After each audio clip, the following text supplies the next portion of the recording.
मेरे सामाजिक परिवार के सभी सदस्यों को नमस्कार। और बिहार विधानसभा चुनाव एकदम चरम पर हैं, एकदम आमने सामने की लड़ाई बढ़ गई है। अब तो प्रधानमंत्री जी की रैलियां भी होने जा रही हैं, तो उसकी भी तैयारी चल रही है।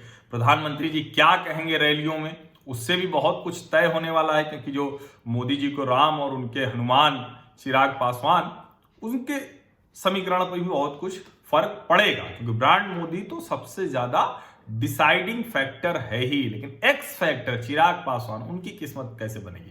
खैर, वो लार्जर जो पिक्चर है उस पर मैं बात अलग से करता हूं। अभी विधानसभा की जो बारीक तस्वीर है, जो चित्र है, जो आंकड़े हैं, जो प्रत्याशी हैं, उनकी बात करता हूं। तो गया लोकसभा भारतीय जनता पार्टी का गढ़ है।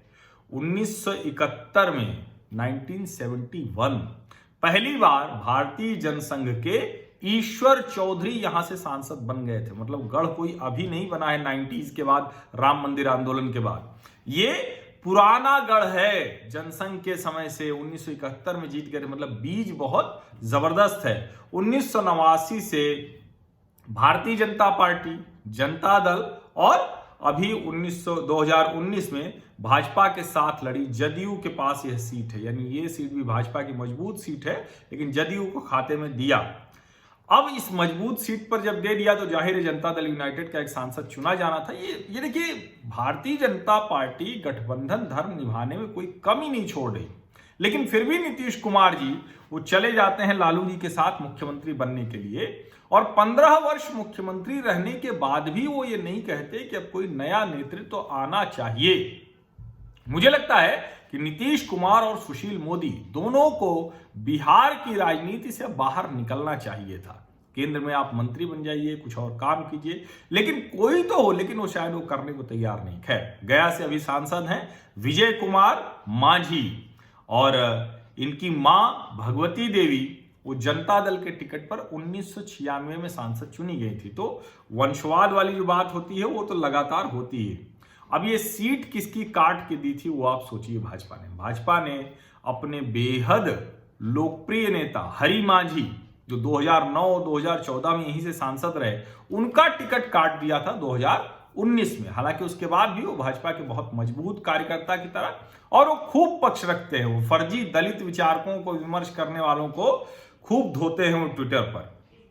तो वो यहां से सांसद रहे हैं 2009 और 2014 में।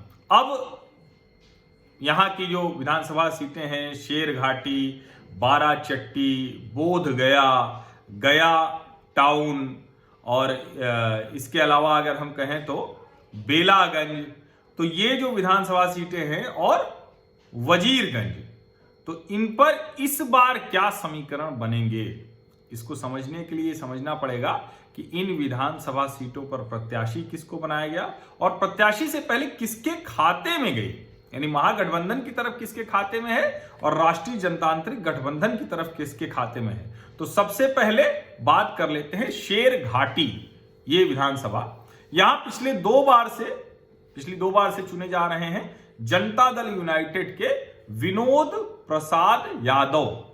यादव विधायक चुने जा रहे हैं। 2010 में भारतीय जनता पार्टी का सहयोग मिल गया, 15 में राष्ट्रीय जनता दल का सहयोग। तो ये विनिंग कॉम्बो है, इसमें कोई कंफ्यूजन नहीं, भ्रम की अवस्था नहीं है। और विनोद यादव को 2015 में मत मिले थे 44,000 से ज्यादा। जीतन राम मांझी की पार्टी के मुकेश यादव इनके सामने लड़े थे, उनको 39,745 मत ही मिल पाए थे। इस बार जीतन राम मांझी इस सीट पर फिर से दावा कर रहे थे, लेकिन जदयू ने ये सीट नहीं दी, क्योंकि ऊपर उनको अपनी मजबूत सीटें जनता दल यूनाइटेड ने दी। तो ऐसा नहीं कहा जा सकता कि सीट पर नहीं दिया तो गड़बड़ किया। यहां से जो जनता दल यूनाइटेड से है वो विनोद कुमार यादव फिर से लड़ रहे हैं। राष्ट्रीय जनता दल से मंजू अग्रवाल है। अच्छा, यहां यादव मतदाता बहुत मजबूत है, अगर वो तय कर ले तो किसी की भी किस्मत बना बिगाड़ सकते हैं। ओवैसी की पार्टी से मसरूर आलम है। अब देखिए, एक तो यादव मतदाता भ्रमित होंगे जनता दल यूनाइटेड और लोक जनशक्ति के बीच में। क्यों? क्योंकि लोक जनशक्ति से उन्हीं मुकेश यादव को प्रत्याशी बना दिया है लोक जनशक्ति ने, जो जीतन राम मांझी की पार्टी से लड़े थे पिछली बार और दूसरे नंबर पर थे। यानी यहां उनका आधार है, मजबूत आधार है।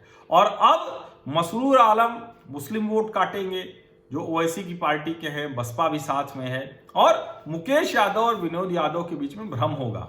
मंजू अग्रवाल राष्ट्रीय जनता दल से हैं, लेकिन कुल मिलाकर इस सीट पर कहें तो विनोद यादव की स्थिति अच्छी है।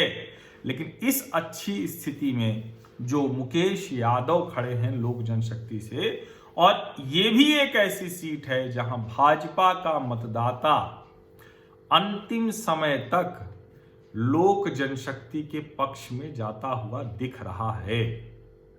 अब चूंकि अभी तो चुनाव शुरू हो जाएंगे, पहला चरण 28 को, फिर 3 को, फिर 7 को, लेकिन कुल मिलाकर जो इस विधानसभा सीट पर स्थिति है, मुकेश यादव अच्छी लड़ाई देंगे और यहां 3 कॉर्नर फाइट है। इसलिए सीधे तौर पर कह पाना कि कौन जीतेगा ये बहुत कठिन है। इसलिए मैं इस सीट पर अनुमान लगाने से बच रहा हूं।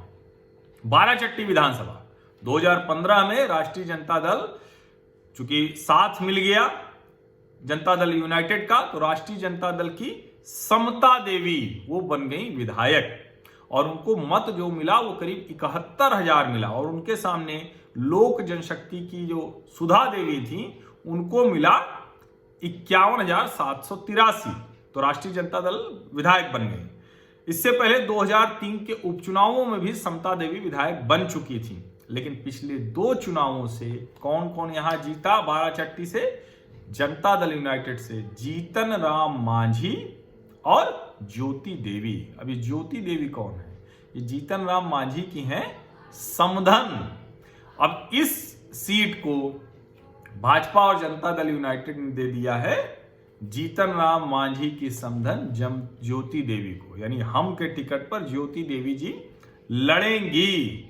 और यहां राष्ट्रीय जनता दल ने नया प्रत्याशी उतार दिया है, और नहीं, उनके तो विधायक समता देवी ही हैं, वो राष्ट्रीय जनता दल ने नया नहीं उतारा है, वो वही हैं। और लोक जनशक्ति ने रेणुका देवी को टिकट दिया। अब जो समता देवी हैं ये जनता दल यूनाइटेड के सांसद विजय कुमार मांझी की रिश्तेदार हैं उनकी। और ये भी एक महत्वपूर्ण चीज है कि देखिए इस सीट पर क्या होता है।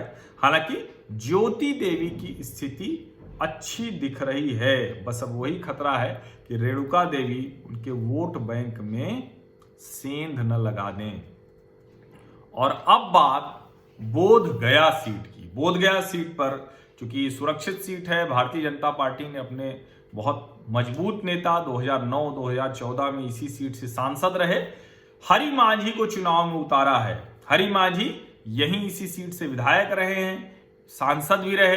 विधायक से जब सांसद बन गए तो त्यागपत्र दे दिया, और 2019 के चुनाव में जब भाजपा ने इनको टिकट नहीं दिया था तो जो विजय कुमार मांझी बन गए थे हम के जीतन राम मांझी को हराकर, तो भी हरि मांझी भारतीय जनता पार्टी में पूरी तरह से बने रहे। अब उनको टिकट मिल गया है। 2015 के चुनाव में चूंकि राजद और जदयू एक साथ गए थे और राजद के खाते में सीट आई थी, तो राजद के कुमार सर्वजीत वो विधायक बन गए 82,000 से ज्यादा मत पाकर, और भारतीय जनता पार्टी के श्यामदेव पासवान वो हार गए थे।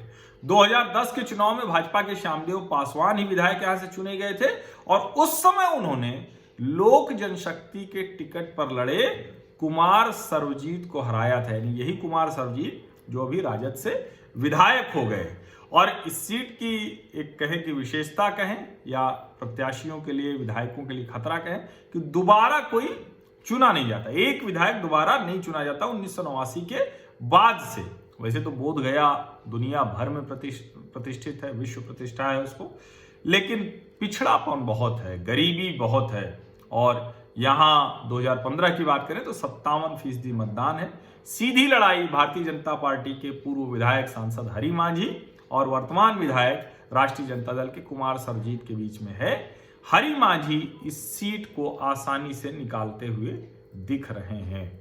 और अब बात गया टाउन लोकसभा, गया टाउन विधानसभा। ये भी जो गया लोकसभा की गया टाउन विधानसभा है, ये भी भारतीय जनता पार्टी का बहुत मजबूत गढ़ है। कितना मजबूत गढ़ है? प्रेम कुमार जो अभी विधायक हैं 7 बार से विधायक हैं। 2015 में नीतीश जी चले गए लालू जी के साथ, उसके बावजूद भारतीय जनता पार्टी के प्रेम कुमार ने करीब 67,000 मत हासिल करने में कामयाबी पाई। और हराया किसको? कांग्रेस के टिकट पर जो महागठबंधन से लड़ रहे थे प्रिय रंजन, उनको मात्र 44,102 मत मिल सके। इस सीट पर भाजपा की बुनियाद कितनी मजबूत है? जनसंघ जीत गई थी 1969 में ही, तो 1969 में जनसंघ जीत गई, इसका मतलब समझिए 7 बार भाजपा के विधायक। इसका मतलब कि वहां कैडर बहुत है, जो संघ विचार है वो बड़ा मजबूत है। और यहाँ की अगर कहें कि कौन तय करता है, तो तय करने वालों में अनुसूचित जाति के मतदाताओं की अच्छी स्थिति है। और अगर 2015 की बात करें तो 52% लोगों ने कुल मत दिया था।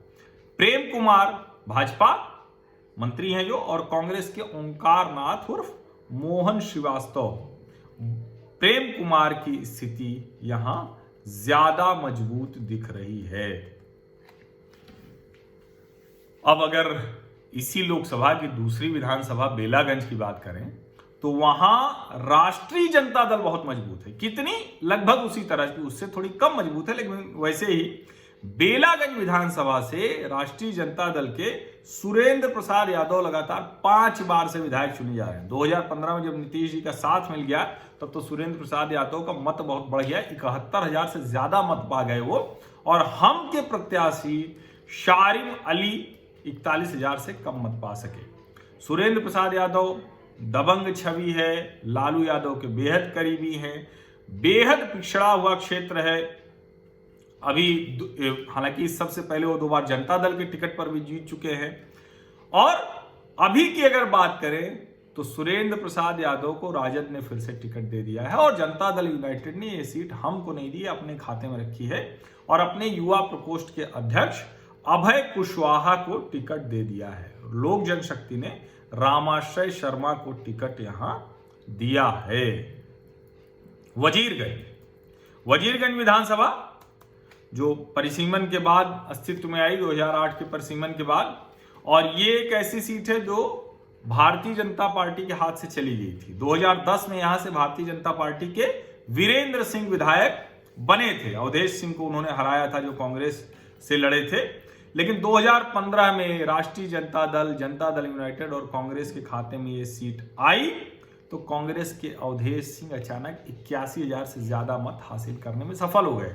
भारतीय जनता पार्टी के वीरेंद्र सिंह सिर्फ 67,348 मत पाए और हार गए। वजीरगंज की अगर बात करें तो अनुसूचित जाति के मतदाताओं की संख्या 30% से ज्यादा है। मतदान भी यहां बहुत अच्छा हुआ था, 60%। लेकिन इसके अलावा यादव और मुस्लिम मतदाता और राजपूत, भूमिहार और दलितों की और संख्या है जो तय करेगी कि कौन विधायक बनेगा। सीधा मुकाबला भारतीय जनता पार्टी के पूर्व विधायक वीरेंद्र सिंह और कांग्रेस के शशि शेखर सिंह। अब कांग्रेस ने नया प्रत्याशी उतार दिया, लेकिन ये शशि शेखर सिंह है कौन? कांग्रेस के अभी के विधायक अवधेश कुमार सिंह के पुत्र हैं। तो इसलिए इस सीट पर परंपरागत मुकाबला ही है जिसमें भारतीय जनता पार्टी के वीरेंद्र सिंह मजबूत स्थिति में दिख रहे हैं। और इसी के साथ 73 विधानसभा सीटों के बारे में मैंने आपको बताया, कोशिश की, क्योंकि मैं बार बार कहता हूं मैं राजनीतिक विश्लेषक हूं, ज्योतिषी नहीं हूं। तो आप लोगों से जो इनपुट मिलता है, जो अखबारों में खबरें हैं, जिस तरह का पुराना समीकरण है, उस सब के आधार पर मैंने ये आपको बताया। आगे भी बची हुई विधानसभा सीटों के बारे में आपसे चर्चा होगी और उसमें मैं कोशिश ये भी करूंगा कि आप लोग किसी विधानसभा सीट पर अगर कुछ लिख कर भेज रहे हैं तो उसको भी मैं उसमें जरूर जोड़ने की कोशिश करूंगा।